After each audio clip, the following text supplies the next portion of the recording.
So hello everyone and welcome back to another video. Today we have the English tack up video. So I'm using Gidget.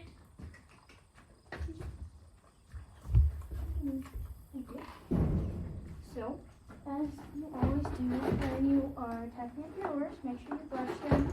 I've already given Gidget a good brush, and under the girth area is very important to brush. So that's right here where your girth is going.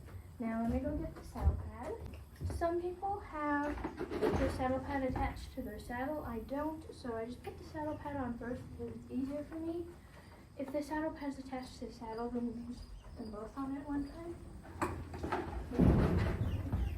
Okay, so it's a bit easier to tell which way English saddle pads go than Western saddle pads. And you're going to want this at the front, right here, because this is where you're going to put your girth through. And you're also going to want this at the front because this is what they use to attach saddles to saddle pads. And obviously this is your girth area. Okay, so then you have your saddle, and then you just put it up here. This is a lot easier for me to lift because when you're not Western and English, it's usually the English saddle easier to lift, and then you can just put them above your head. But yeah, so I always pull this up to here because this gives the withers some room, and it will go back out quickly. You don't have to worry about that. So now, basically, you're just gonna kind of pull it up a little bit and slip it down until you feel that it's in place. So like this. So now I know your saddle's in place. And I usually do this when I do the girth up. But you have the girth will go through here, so you want these straps to mainly be kind of in here, like that. So that's how you want your saddle sitting. And you can also check the fit of it on the other side. I'll do that when I put my girth on. Okay, so now we have our girth, and I do have my girth like this when I put the saddle on. You don't need to have it separate. But I will just come up here and show you. So as you can see, this girth has these elastic stretchies on one end, and it has none on the other. Some girths have elastic on both ends, and then the girth has to have elastic on it. And the way you can tell if the girth is going to go this way or this way is the buckles. So, and now I'm going to turn her this way because you always start on this side. You can start on this side. You can start on the other side if your girth has two elastics on it. We just put the elastics on first, like this. I honestly should have put the buckle more over there, but whatever. Okay, so now if you can see like this, I will turn side of the way. Now again, we have this lined up, and you always need to make sure that these go through here.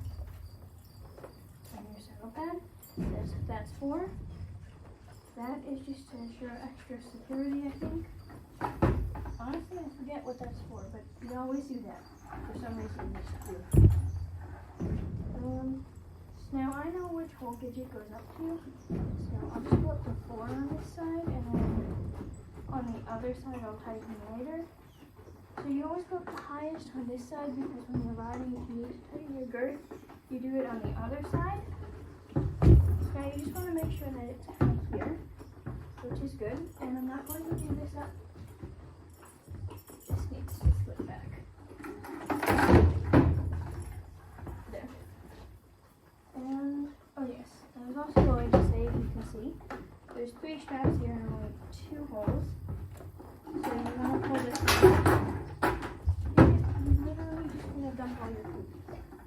But, yeah. And then this one needs to be sticking out. It can't be in there. And for this part, doing it up like this, you can't really see your feet. But you want them standing square. No, she's not. Okay.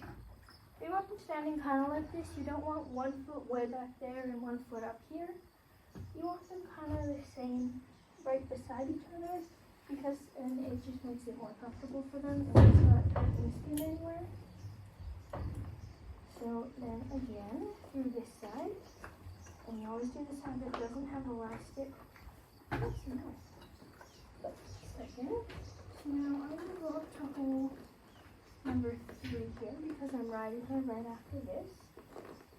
So if you have to walk so I would do it up looser if you have to walk your horse way to the arena. Our arena is just beside the barn. If you didn't know that. Again, I'm going to make sure I pull this out. And then it's pretty snug, but you still have room under here. This is moving, so I will do that up another one when we get there after I put her bridle on, so it's more comfortable. And yeah, that's pretty much it. Just make sure that you walk your horse around first and then check, because some horses puff their tummies out, and then once you walk them around, they let it go, and then you can do it up a bit more. But now we're going to do her bridle. So there we go. So now you can see your bridle. So now, usually English put the bridle on like this. I just do it like a Western bridle because I find that way easier. And some horses you can just tap on the nose. Some horses you need to stick your thumb in there. I stick my thumb. Oh my gosh, where is the slobber coming from, Gidget? So as you can see, she has this little string right here. And I always put the far ear in first because it's going to make it a whole lot easier for you if you just put the far ear in. And something you always should do is pull their mane and their forelock through the front there. And then you want to put your, why are you staring at me? You want to put this, your noseband piece, through the cheeks piece right there on the side. You're just coming more forward. Okay. And same with this side, so you want that through there for more security. So yeah, and then you kind of just do this up as you please. And this wobbles a little bit when I put it on. And some people, yeah, see, so if you see, they have 2 bones under here. I can't really lift her head up and show you. But you'll feel 2 bones here. So you want to go in the middle of there. And you should be able to stick 2 fingers under there. So that is how you know that it's right. No more than 2 fingers and no less. So then you have your throat latch right here.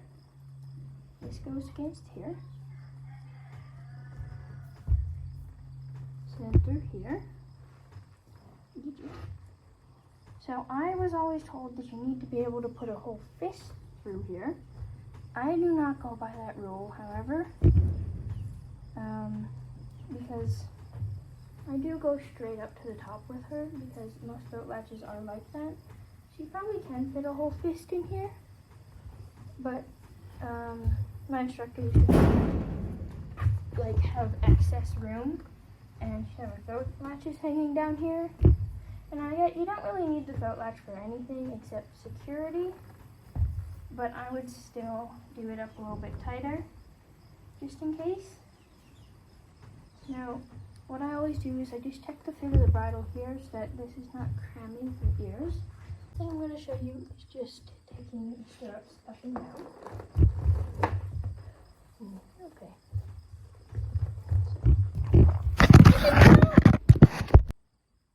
Very weird. Okay. Sit.